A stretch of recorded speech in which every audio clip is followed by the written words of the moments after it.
tan iyo 1991 ayaa Jamhuuriyadda Soomaaliland waxay aad u tayeysay ciidankeeda militariga, boolis iyo militariba, taas oo dhaqaale iyo juhdi aad u badan ku bixisay.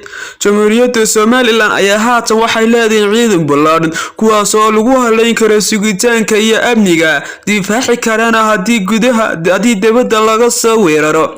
Muddooyinkii u dambeeyay, xaaladda gobolka Bariga Sanaag ayaa aad u kacsaneyd, taasoo maamulka dowladda federaalka Soomaaliya ee Puntland soo dhibay ciidan aad u badan duleedka magaalada Badhan oo ku taalo gobolka Sanaag qaasatan barigiisa.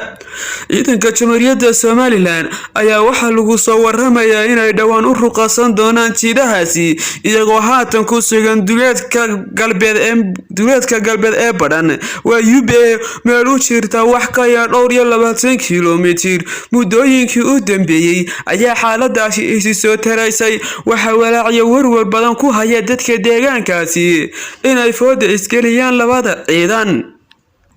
waa taasoo haddii ay dhacdo ka dhalanayso maalul iyo barakaad u balaarsan waqti xaadirkan oo lagu jiro biyo yaraan iyo abaaro dhulkana aafeeyeen cayayaanka ayaxa taas oo sababi karta haddii colaado ugu sii darsameen dadka deegaankaasi inay barakaad u balaaran oo laga soo wiiqsan ku dhaco.